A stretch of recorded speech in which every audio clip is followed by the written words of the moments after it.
Let us always meet each other with smile, for the smile is the beginning of love. We need to find God, and He cannot be found in noise and restlessness.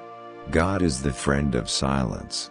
See how nature, trees, flowers, grass grows in silence. See the stars, the moon and the sun, how they move in silence. We need silence to be able to touch souls. Spread love everywhere you go. Let no one ever come to you without leaving happier. Be faithful in small things, because it is in them that your strength lies. If we have no peace, it is because we have forgotten that we belong to each other.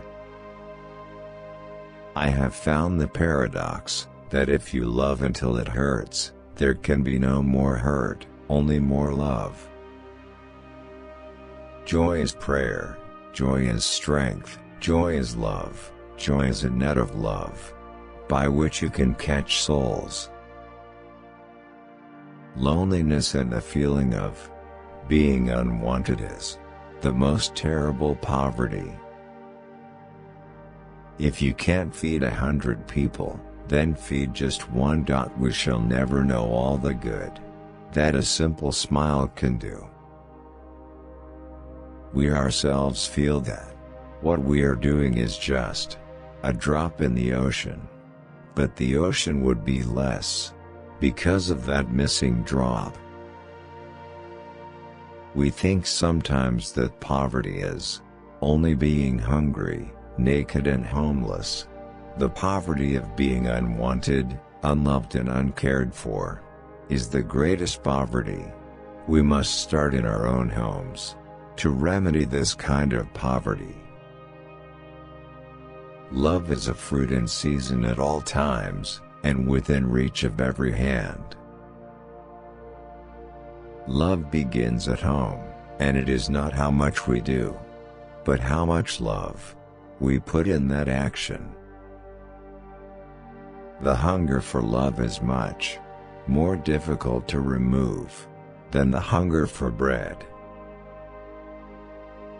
Being unwanted, unloved, uncared for, forgotten by everybody, I think that is a much greater hunger, a much greater poverty than the person who has nothing to eat. If you want a love message to be heard, it has got to be sent out. To keep a lamp burning, we have to keep putting oil in it.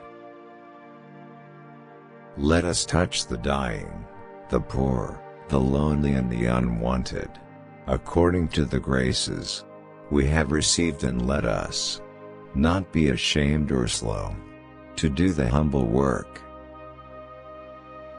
One of the greatest diseases is to be nobody to anybody. Love begins by taking care of the closest ones, the ones at home.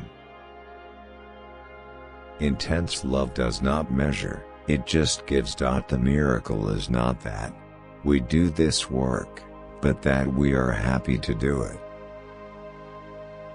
I try to give to the poor people for love what the rich could get for money. No, I wouldn't touch a leper for £1,000, yet I willingly cure him for the love of God.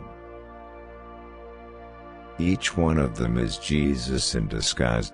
Many people mistake our work for our vocation. Our vocation is the love of Jesus. There must be a reason why some people can afford to live well. They must have worked for it. I only feel angry when I see waste.